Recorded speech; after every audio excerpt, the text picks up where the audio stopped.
আসিফ মাহমুদের বাবা স্কুলের টাকা চুরি করেছিলেন, সেটা তদন্ত হয়, সেটা নিয়ে ব্যবস্থা হয়। সেই সময় আমি আগেই বলেছিলাম এনসিপি হচ্ছে একটা চাঁদাবাজের দল। তারা আন্ডারগ্রাউন্ড থেকে কিভাবে টাকা আয় করবে। এনসিপির জন্মই হচ্ছে 3 মাস না 4 মাস আগে, যার নিবন্ধনই নাই, তাদেরকে প্রতিনিধিত্ব আমরা ভাবি ভয়ানক কিছু করতে যাচ্ছে দেশে। সকল টেবিলের পাচার চামড়া সেনাবাহিনী লাল করবে। সচিবালয় যেভাবে ভাঙচুর করছে। আসসালামু আলাইকুম, আমি আপনাদের কাছে দেখাবো এবার ফেসে গেলেন উপদেষ্টা নাহিদ ও আসিফ মাহমুদ, কিন্তু কিভাবে যা আপনারা জানলে অবাক হয়ে যাবেন। তো আজকের ভিডিওটি অত্যন্ত গুরুত্বপূর্ণ, তবে আশা করবো যে আপনারা সম্পূর্ণ ভিডিওটি দেখবেন, আর এই সম্পূর্ণ ভিডিওটি দেখলেই বিস্তারিত জানতে পারবেন। আর এই ভিডিওটি দেখানোর আগে আপনাদের কাছে আমার ছোট্ট একটি রিকোয়েস্ট, আপনারা যদি চ্যানেলে নতুন হয়ে থাকেন তাহলে নিত্য আপডেট নিউজ সবার আগে পেতে আমার এই চ্যানেলটি সাবস্ক্রাইব করে আমার সাথেই থাকুন। আর এখন চলুন কথা না বাড়িয়ে আমরা ভিডিওটি দেখে আসি। আমি আগেই বলেছিলাম এনসিপি হচ্ছে একটা চাঁদাবাজের দল। তারা আন্ডারগ্রাউন্ড থেকে কিভাবে টাকা আয় করবে, কিভাবে টাকা উৎপন্ন করবে, কিভাবে টাকা কামাই করতে পারবে, তাদের মূল উদ্দেশ্য এইটাই। এবং ডক্টর মোহাম্মদ ইউনূস স্যারের ছত্র ছায়ায় কিন্তু তারা আজকে বাংলাদেশে অর্থের রাজত্ব, মানে সাহসের রাজত্ব, রাজনীতির রাজত্ব করে যাচ্ছে। সারা বাংলাদেশে বিভিন্ন জেলাতে ওনারা প্রোগ্রাম করছে কোটি কোটি টাকা খরচ করে। আজকালের মানুষ এত পাগল না, মানুষের কাজকর্ম ফালাই দিয়ে এনসিপির প্রোগ্রামে আসবে। এই টাকা পয়সা কোথায় আসতেছে, এদের টাকার আয়ের উৎস কোথায়? কয়দিন আগেও তো ক্যান্টিনে ভাত খেতে পারতো না, বিশ্ববিদ্যালয়ের মানে ডাউল আর আলু ভর্তা ছাড়া তাদের কপালও কিছুই জুটতো না, ভালো একটা পোশাক পরতে পারতো না। আজকে তারা বিএমডাব্লিউ, মার্সিডিজ সমস্ত ব্র্যান্ডের গাড়ি ব্যবহার করে। প্রিয় দেশবাসী, এগুলো তো আপনারা বোঝা উচিত। মানে কথা আছে না যে এনসিপি অন্যের উপরে দোষারোপ করেই মানে তারা ভালো হতে চাচ্ছে। আমরা দেশ স্বাধীন করেছি, আমরা স্বৈরাচার শেখ হাসিনাকে মানে সরাইছি। এগুলো তো যারা আপনারা প্রতিবাদ করছেন সবাই কিন্তু জানেন যে এটা কোনো ছাত্রদের আন্দোলন ছিল না, এটা জন আন্দোলন ছিল, সমস্ত দলের আন্দোলন ছিল। একমাত্র আওয়ামী লীগ ছাড়া সর্বদলের আন্দোলন ছিল। এখানে কৃতিত্ব একক কৃতিত্ব না। আর এখন যারা ছাত্র সমন্বয় সাজতেছে বা এনসিপির বড় বড় নেতা আসতেছে, এদেরকে কিন্তু আমরা সমন্বয়ক হিসেবে চিনতাম না কাউকে। শুধুমাত্র একবার ডিবি পুলিশের মানে গ্রেপ্তারের মাধ্যমে আমরা চিনতে পারছি সার্জিস আলম, হাসনাত আবদুল্লাহ, আসিফ মাহমুদ এবং আপনার নাহিদকে। এই 4-5 জনকে আমরা চিনছি। যে আন্দোলন কে কোথা থেকে করতেছে এটা কিন্তু কেউই কোন মানে এটা কিন্তু ছিল না, মানে নির্ধারিত ছিল না। যে যেমনি পারছে স্বৈরাচার শেখ হাসিনার মানে উপরে তারা আক্রমণ করেছে এবং তাদেরকে পরাজিত করার জন্য যত ফর্মুলা নিজের জীবন উৎসর্গ করেছে। ছাত্ররা করেছে, বিএনপি করেছে, জামাত করেছে, সকল এবং সাধারণ জনগণ করেছে। তো আজকে এনসিপি যে দাপটের সাথে বাংলাদেশের রাষ্ট্রীয় অর্থ ব্যয় করে পুলিশ, আর্মি, বিডিআর, র্যাব তাদেরকে টহল দিয়ে, তাদেরকে নিরাপত্তা দিয়ে তাদেরকে সমাবেশ করতে হয়। তাহলে আওয়ামী লীগ তো এগুলোই করতো, তাদের নিরাপত্তার জন্য রাষ্ট্রীয় বাহিনী ব্যবহার করতো। এনসিপির মানে সমাবেশ করলে রাষ্ট্রীয় বাহিনী ব্যবহার করতে হয়। তো আমার রাষ্ট্রীয় বাংলাদেশে কি এতই টাকা হয়ে গেছে একটি রাজনৈতিক দলকে টাকা মানে রাষ্ট্রীয় টাকা খরচ করে তাদেরকে মানে সমাবেশ করতে হয়? এটা তো দুঃখজনক। এবং আমাদের আসিফ নজরুল ইসলাম, আমাদের উপদেষ্টা, মাননীয় আইন উপদেষ্টা বলেছেন যে মানে 4টা বড় বড় দলকে মানে মাননীয় প্রধান উপদেষ্টা ডেকেছেন, তার মধ্যে এনসিপিও। তো আমার প্রশ্ন, আমি এতদিন লাইভ করলাম না, শুধু কথাটা জানতে চাই আপনাদের কাছে যে এনসিপি কি বাংলাদেশের বড় দল? এই যে বড় বড় গুডাউন মানে করতেছে কোটি কোটি টাকার বিনিময়ে। এই যে বসুন্ধরা মালিক আপনার 1,500 কোটি টাকা দিছে। যদি বাংলাদেশের 64টা জেলাতে যদি আপনার 10 কোটি টাকা খরচ করে এই সমাবেশের জন্য, তাহলেও হয়তো 200 কোটি টাকা খরচ হবে। আরো 1300 কোটি টাকা শুধু বসুন্ধরা ফান্ড থেকেই আছে। আর বাংলাদেশের বিভিন্ন জায়গা থেকে তারা চাঁদাবাজি করছে, ট্যাক্স নিচ্ছে, সচিব পোস্টিং দিচ্ছে, প্রমোশন দিচ্ছে, এসপি পোস্টিং দিচ্ছে, ডিসি পোস্টিং দিচ্ছে, কার চাকরি থাকবে কার চাকরি থাকবে না, আওয়ামী লীগের লোকদেরকে শেল্টার দিচ্ছে, সমস্ত কিছু কিন্তু এনসিপি করতেছে। কিন্তু এখন একটা সহজ উপায় পাইছে, বিএনপির মানে দোষ চাপিয়ে দেওয়াটাই হচ্ছে তাদের ফরজ। কারণ বিএনপি আগামীতে ক্ষমতা আসবে, যদি তাদেরকে বিভ্রান্ত করতে পারে, জনগণের সামনে তাদেরকে খারাপ কিছু তৈরি করতে পারে, তাহলে কিন্তু তাদের জন্য একটা প্লাস পয়েন্ট। এই জন্য তারা নির্বাচন চায় না, সংস্কার চায়। যতদিন সংস্কার চলবে ততদিন এই বাংলাদেশের রাজত্ব তারা করতে পারবে। কারণ নির্বাচন হয়ে গেলে তো তারা এই রাজত্ব করতে পারবে না। দলীয় সরকার আসলে তো জবাবদিহিতা করতে হবে, জনগণ তো দলীয় সরকারের পাশে থাকবে। এখন তো আওলা চোখ করে দেশ চলতেছে। তত্ত্বাবধায়ক সরকারের মানে সমস্ত দল, আওয়ামী লীগ, বিএনপি, জামাত, যত রাজনৈতিক দল আছে সবার মানে যে যেমনি পারতেছে কাজ করতেছে, জনগণও যা পারতেছে কাজ করতেছে। রিক্সা ভাড়া 10 টাকা জায়গায় 20 টাকা নিচ্ছে, কোনো অভিযোগ নাই। আপনি গাড়ি ভাড়া যাচ্ছে, যে যেমনি পারতেছে, ট্রেনেও উঠবেন, এসি কম্পার্টমেন্টে যাবেন, ওইখানেও নর্মাল টিকেটের লোকেরাও ট্রেনের ভিতরে এসি কাউন্টারে ঢুকতেছে, কারো কোনো নিরাপত্তা নেই, যে যেমনি পারতেছে চলতেছে। আমি এটা ভুক্তভোগী, মানে একটু জাস্ট একটু হিডিং লাগাই দিলাম। বাংলাদেশের যে যেমনি পারতেছে বাংলাদেশ ব্যবহার করতেছে। রাজনৈতিক তো উশৃঙ্খল বিশৃঙ্খল তো রাষ্ট্র চলতেছে। এনসিপি যেভাবে রাষ্ট্র ওনার যে ধরনের কথা বলতেছে, আজকে যদি দেখেন আর্মিরা, সেনাবাহিনী, পুলিশ যদি এনসিপির পক্ষে যদি তাদেরকে শেল্টার না দেয়, তাহলে কিন্তু তারা ঘর থেকে বেরোতে পারবে না, কোথাও থেকে বেরোতে পারবে না। অলরেডি বিভিন্ন জেলা থেকে তারা অপমান লাঞ্ছিত হয়েছে, কিন্তু ওখানে যত দোষ নন্দঘোষ বিএনপির। অথচ বিএনপি যদি শেল্টার না দেয়, সত্যিকার অর্থে বিএনপি যদি শেল্টার না দেয়, নাগরিক পার্টি কিন্তু এনসিপি কিন্তু একদিনও রাস্তা দাঁড়াতে পারবে না। অথচ এই বিএনপি এনসিপির দরকার ছিল বিএনপির পাশে থেকে বিএনপি সহযোগিতা নিয়ে তারা সামনে এগিয়ে যাওয়া। তারা 300 আসন পাবে, 400 আসন পাবে, মানে বহুত কিছু তারা বলতেছে। প্রিয় দেশবাসী, কিছুদিন আগেও এই যে আপনার সাবেক সংসদ সদস্য আপনার কি শারমিন আক্তার নাকি নাম জানি, ভুলে গেছি নামটা, ওই একজন সমন্বয়ক চাঁদা মোটা অঙ্কের টাকা নিয়েছে, 10 লাখ টাকা নিয়েছে, আরো টাকা আনতে যায় ধরা খাইছে।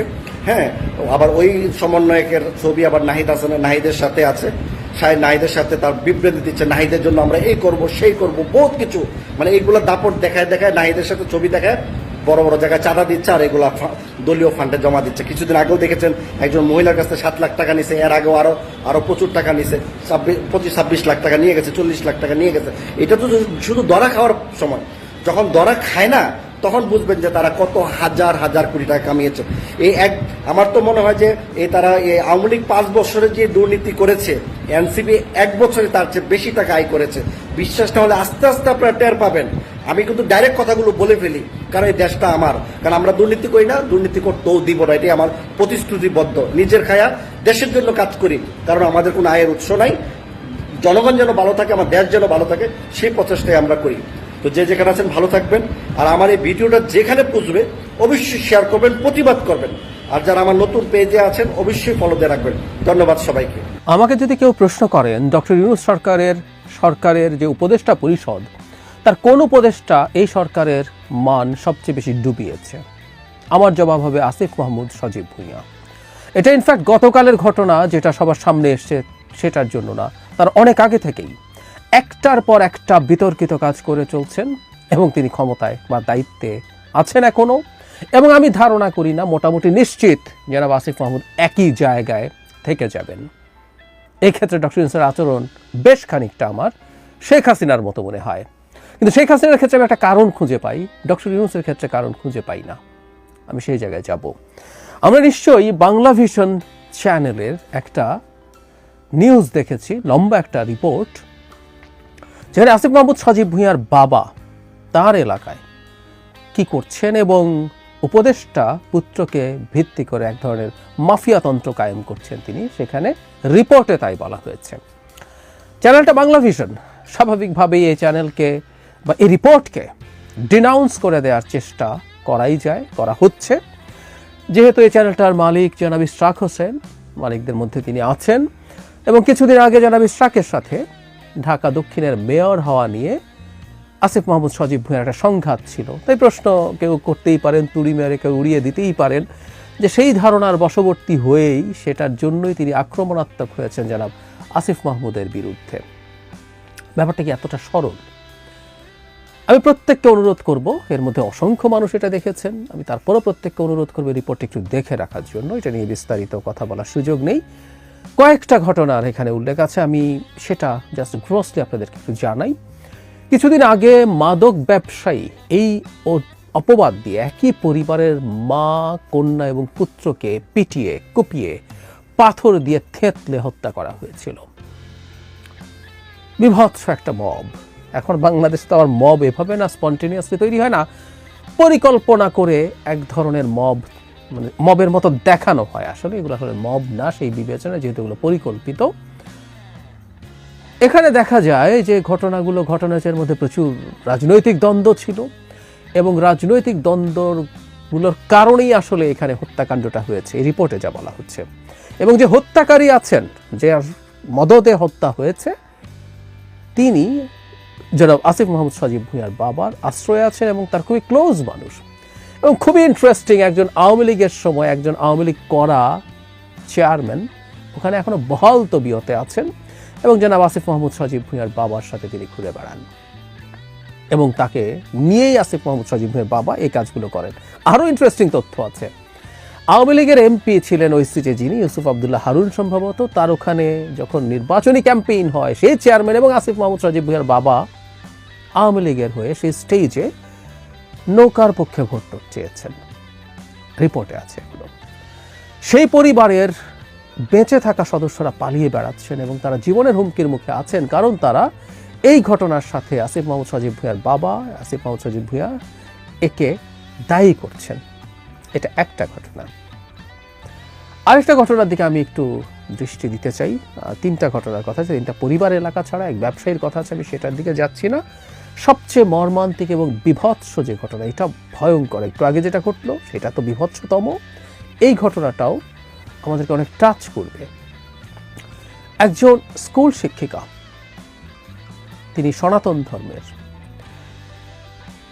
আসিফ মাহমুদের বাবা যে স্কুলের হেডমাস্টার, তার অ্যাসিস্ট্যান্ট হেডমাস্টার ছিলেন তিনি, সেই নারী শিক্ষকের এক বিভৎস নির্যাতনের বর্ণনা তার বয়ানেই আছে। আমি শুনতে বলবো, ওটা নেওয়া যায় না। কিভাবে তাকে আটকে রেখে নির্যাতন করা হয়েছে, ঘন্টার পর ঘন্টা তাকে বিবস্ত্র করে ফেলার চেষ্টা করা হয়েছে, অনেক ক্ষেত্রে শরীরে জখম হয়েছে।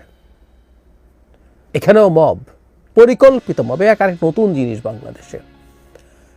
তারপর তাকে স্কুল থেকে বের করে গ্রামে অবমাননাকরভাবে ঘোরানো হয়েছে।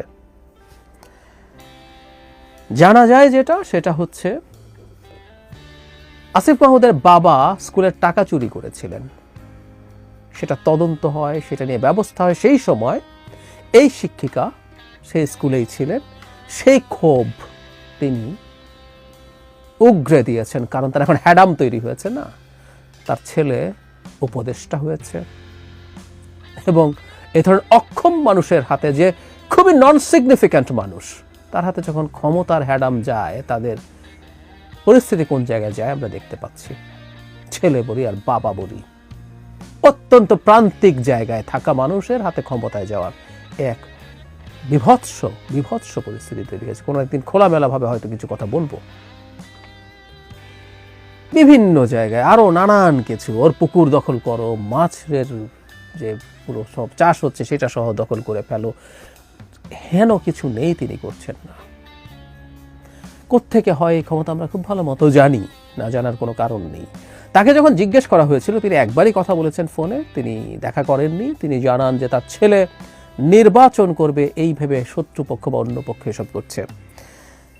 খানিকটা অফ টপিক হলেও বলে রাখি, আমি এর আগে এটা নিয়ে ভিডিও করেছি।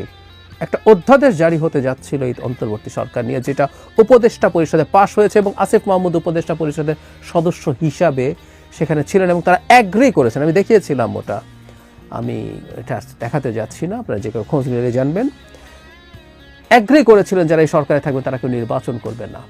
আসিফ মাহমুদ নির্বাচন কিভাবে করছেন, কেন কিভাবে প্রস্তুতি নেন তিনি? শুধু সেটা না, এলজিআরডি মন্ত্রী হিসাবে তার অনেক এই স্থানীয় উন্নয়নের বরাদ্দের ক্ষমতা আছে, তিনি সেগুলো ব্যবহার করছেন ভালো মতো। প্রত্যেকটা কনফ্লিক্ট অফ ইন্টারেস্ট কিন্তু উনি করে যাচ্ছেন। আমি প্রিভিয়াস কিছু জিনিস একটু যোগ করতে চাই। তার বাবার সূত্রে, তার বাবা একবার ঠিকাদারি লাইসেন্স করেছিলেন হঠাৎ করে। পরে এটা যখন প্রাথমিকভাবে এটা নিয়ে এক ধরনের অস্বীকারের প্রবণতা ছিল, কিন্তু পরে যখন দেখা গেল এটা সত্য, এটা একটা জেনুইন ডকুমেন্ট বেরিয়ে গেছে, তখন তিনি স্বীকার করেছিলেন এবং তার বাবাকে ভুল বোঝানো হয়েছিল এবং তিনি সরল বিশ্বাসে এসব করেছেন। এখানে একটু বলে রাখা ভালো যে স্কুল টিচারের ক্ষেত্রে বিভৎসতা ঘটানো হলো, সেখানে আসিফ মাহমুদের বাবাকে ভিডিওতে দেখা যায়, যে কেউ দেখতে পারেন, আবার ভিডিওটা রিপোর্টটা পুরো দেখে নেবেন। যাই হোক, তার বাবা নাকি সরল বিশ্বাসে ওই ঠিকাদারি লাইসেন্স করেছিলেন। আমরাও সরল বিশ্বাসে যেন মেনে নেই তিনি এটা এক্সপেক্ট করছেন। সরি, আমরা মন্ত্রী না, কিন্তু আমাদের মাথায় খানিকটা বুদ্ধিশুদ্ধি আছে। কেন এইসব ঠিকাদারি লাইসেন্স করা হয় সেটা আমরা জানি। আরও কয়েকটা জিনিস একটু যোগ করতে চাই। তার এপিএসকে দায়িত্ব থেকে সরানো হয়েছে, শুধু সেটা না, তাকে দুদক ডেকেছে, তার বিরুদ্ধে তদন্ত হচ্ছে, তার বিদেশ যাত্রা স্থগিতাদেশ আছে, মানে দুদক যথেষ্টই প্রমাণ বা তথ্য তাকে নিয়ে পেয়েছে। এখন আমার প্রশ্ন হলো, এপিএস খারাপ, উপদেশটা ভালো, উনি সৎ, কিন্তু আমরা এটুকু কাণ্ডজ্ঞান আমাদের আছে যেটাতে আমরা বুঝতে পারি এপিএস এর এই টাকার উৎস, এই হ্যাডাম তৈরি হয় আসলে একজন উপদেষ্টার কারণে। খুব সহযোগ্য, রকেট সায়েন্স না। সেই উপদেষ্টাকে কেন জিজ্ঞাসাবাদ করা হচ্ছে না? বলছি না তিনি সরাসরি দায়ী, কেন জিজ্ঞাসাবাদ করা হচ্ছে না? হয়নি। দুদক কেন তাকে ডাকেনি? সরকার কেন তাকে এই ব্যাপারে ইভেন দায়িত্ব থেকে সরিয়ে দেওয়ার মতো বিষয়ও হতে পারত, এটা উচিত ছিল। শুধু সেটা না, তিনি একটা গর্হিত অন্যায় করেছেন তারও কিছুদিন আগে। আমাদের মনে থাকার কথা, যেন হাসনাত আবদুল্লাহ যখন সেনা প্রধানকে নিয়ে একটা স্টেটাস দিয়েছিলেন যে তাকে রিফাইন্ড আওয়ামী লীগ তৈরি করার ব্যাপারে কনভিন্স করতে চেয়েছেন, ঠিক সেই সময়ের পরপর জনাব আসিফ মাহমুদ একটা ইন্টারভিউ দিয়েছেন যেখানে তিনি প্রধান উপদেষ্টার সাথে সেনা প্রধানের এক ধরনের কনফ্লিক্ট তৈরির চেষ্টা জাতির সামনে করেছেন। আমি ধারণা করি এটা উনি প্রধান উপদেষ্টাকে আগে একা একা ফিস করে বলেও ফেলতে পারেন, কিন্তু পাবলিকলি তিনি বলছেন প্রধান উপদেষ্টা আসার আগে কিভাবে সেনা প্রধান তাকে প্রধান উপদেষ্টা হওয়া থেকে ঠেকিয়ে রাখতে চেয়েছিলেন। ঘন্টার পর ঘন্টা নাকি সেটা নিয়ে কথা হয়েছে, এটা জনাব আসিফ মাহমুদের কথা, এবং শেষে নাকি সেনা প্রধান বুকে পাথর চাপা দিয়ে এটা মেনে নিয়েছিলেন। মানে একটা সরকারের সিটিং উপদেষ্টা এইরকম একটা সাক্ষাৎকার দিতে পারে, এই বিভৎস কাজ ঘটাতে পারে আমাদের অত্যন্ত টার্ময়েলের টাইমে, এবং এটা একটা সিন্ডিকেটেড প্ল্যান।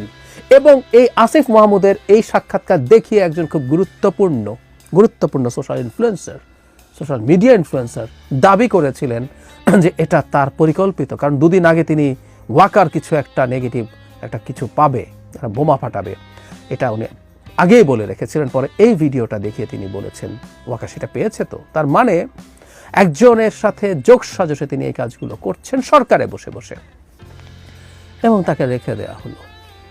শুধু সেটাই না, নানা সময়ে তিনি এমন সব বক্তব্য দিয়েছেন যেগুলো সরকারকে বিব্রত করেছে। তার বক্তব্য এনসিপির সাথে অ্যালাইন্ড হয়েছে। না এনসিপি আসলে আমরা জানি এদের সাথে কি যোগাযোগ আছে, কেমন যোগাযোগ আছে তাও আমরা জানি, কিন্তু এগুলো প্রত্যেকটা করে অন্তত সরকারের দিক থেকে সরকারকে আরো বেশি সমালোচিত করার সুযোগ তারা সামনে নিয়ে এসেছেন।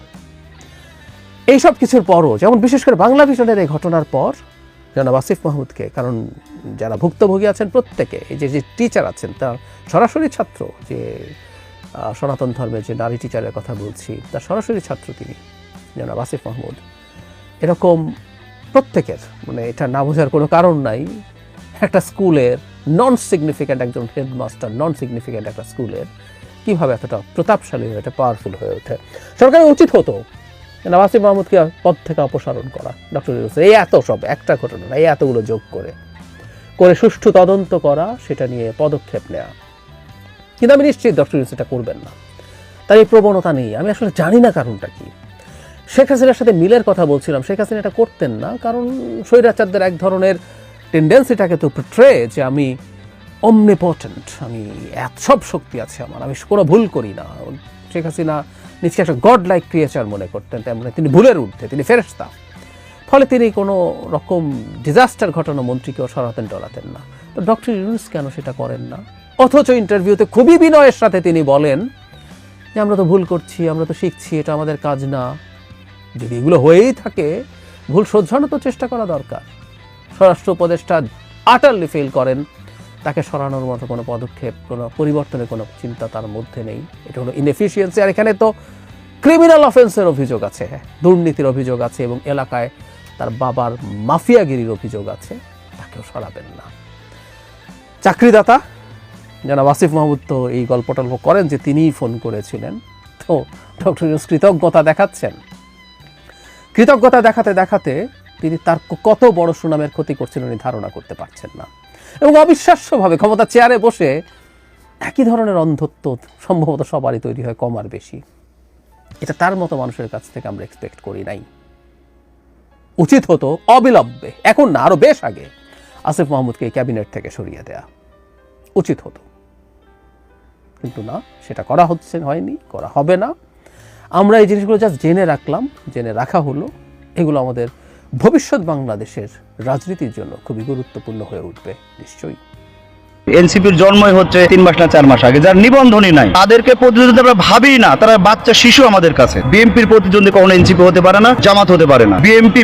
বিএনপি শহীদ রাষ্ট্রপতি জিয়াউর রহমানের আদর্শে গড়া একটি দল, যিনি 3.5 বছরের শাসন আমলে এই দেশকে তলাবিহীন ঝুড়ি থেকে উন্নতর স্বর্ণ শিখরে নিয়ে গেছে। এনসিপির এই যে ছেলেটা সমন্বয় পরিচয় দিয়ে গুলশানে চাঁদাবাজি করতে গিয়েছিল, আওয়ামী লীগের এক সাবেক এমপির বাসায়, মহিলা এমপি শাম্মী আক্তার নাকি যেন নাম, তার বাসায় যে ছেলেটা চাঁদা চেতে গিয়েছিল, তার পরিবার খুব হতদরিদ্র পরিবার। এই রিক্সা চালকের ছেলে, এই ছেলে প্রথমে 50 লক্ষ টাকা চাঁদা চেয়েছে, কিন্তু 10 লাখ দিয়েছে, আরো 40 লাখ দিতে ধরা খেয়েছে। যে দলের জন্মই চাঁদাবাজির মাধ্যমে, সে দল আর কি করবে? সে দল আর কি করতে পারে দেশের জন্য? যত দ্রুত সম্ভব এনসিপি, এই জামাত, স্বাধীনতা বিরোধী শক্তি, এদেরকে মাথা চালাতে না দিয়ে আমরা যারা গণতান্ত্রিক আমি দল, মোট কথা বিএনপি, আমরা চাই সুন্দর নির্বাচনের মাধ্যমে এই দেশের অস্থিতিশীলতা দূর করতে। আমাদের দলের ভারপ্রাপ্ত চেয়ারম্যান জনাব তারেক রহমান ভাই 31 দফা দিয়েছিল, প্রত্যেকটা দলগুলোকে সাথে নিয়ে একটা মিটিং করে। উনি যে 31 দফা দিয়েছেন, এটা গণমুখী দফা, শুধুমাত্র মানব কল্যাণের জন্য। দেখেন, এই যে এখন বলছে না যে সংস্কার বলছে যে দুইবার প্রধানমন্ত্রী থাকতে পারবে না, তারেক রহমান বহু আগে এটা বলেছে, 2023 সালে 13 জুলাই কথা বলেছে।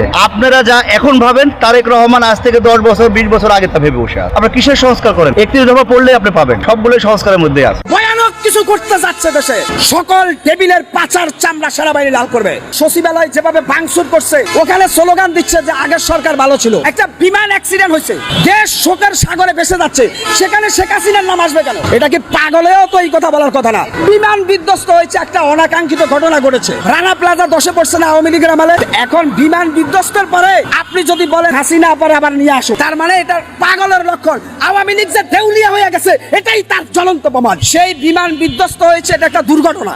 সেখানে কেন এই ছাত্র সমন্বয় কিছু যায়া বিভিন্ন কলেজে পোলাপাইন বখারে সচিবালয় ভাঙচুর করলো? আপনি বলেন তো, মাইলস্টোন কলেজে যে বিমানটা বিধ্বস্ত, এটা একটা দুর্ঘটনা, এখানে পাইলট নিহত হয়েছে। এর মধ্য থেকে বলতেছে শেখ হাসিনাকে আবার ফিরে আনতে হবে। কারণটা কি? আমি বলছি, এই যে আওয়ামী লীগ, তারা জনগণ থেকে একেবারে বিচ্ছিন্ন হয়ে গেছে। শেখ হাসিনা জনগণ থেকে বিচ্ছিন্ন হয়েছে, যার কারণে সে দিল্লিতে বসে বসে একের পর এক ষড়যন্ত্র করছে।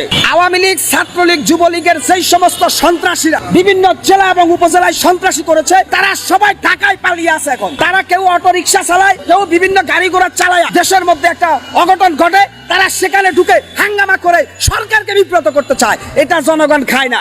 আমি মনে করি সচিবালয় যারা ভাঙচুর করলো, সেনাবাহিনীর গায়ে পানির বোতল নিক্ষেপ করলো, সেনাবাহিনীকে তারা তিরস্কার করলো, এর কারণ কি জানেন? সেনাবাহিনী ম্যাজিস্ট্রেসি যে পাওয়ারটা এটা জমা রাখছে, ঠিক শেষ সময় হয়তো ব্যবহার করবে, আর তখন অনেকের কুট্টি লাল হয়ে যাবে। আজকে আমি ওই দুষ্কৃতকারীদের হুঁশিয়ার করে দিয়ে চাই, বাংলাদেশ সেনাবাহিনী ম্যাজিস্ট্রেসি পাওয়ার পরেও কোনো অ্যাকশন তারা নেয় নাই। যার মানে বিমান দুর্ঘটনার পরে ইউনুস নাকি লাশ গুম করছে। ইউনুসের লাভটা কি? লাশ চুরি করে। সেখানে বিমান দুর্ঘটনা হওয়ার পরে আপনি সচিবালয় ভাঙচুর করতেছেন, কারণটা কি? কারণটা হচ্ছে এই রাষ্ট্রের আইন শৃঙ্খলাকে আপনি ভেঙে দিতে চাচ্ছেন। হবে না। যদি সেনাপ্রধান ওয়াকারুজ্জামান না থাকতো, সেদিন শেখ হাসিনার শেষ দিন গণভবনে হতো। আমরা যারা ছাত্র জনতা যুবক আছি, আমরা আল্লাহকে সাক্ষী রেখে বলছি, জীবনের শেষ রক্তবিন্দু দিয়ে হলো শেখ হাসিনাকে ঠেকিয়ে দিব বাংলার মাটিতে। বাঁচলে কাজী মূল্য শহীদ। সেই আশা আকাঙ্ক্ষার লালিত স্বপ্ন বুকে নিয়ে আজকে বিদায় নিলাম সমগ্র বাংলার জনগণকে সংগ্রামী সালাম জানিয়ে। আসসালামু আলাইকুম ওয়া রাহমাতুল্লাহ। তো আমি আশা করছি যে আপনারা সব ভিডিওটি দেখেছেন। তো আপনাদের যদি এই বিষয়টি নিয়ে কোনো মতামত থাকে, আমাকে অবশ্যই কমেন্টে জানাবেন। আর আপনারা যদি আমার চ্যানেলে নতুন হয়ে থাকেন, তাহলে আমার এই চ্যানেলটি সাবস্ক্রাইব করে আমার সাথেই থাকুন। তো দেখা হচ্ছে পরবর্তী ভিডিওতে। সে পর্যন্ত সবাই ভালো থাকবেন, সুস্থ থাকবেন। আল্লাহ হাফেজ।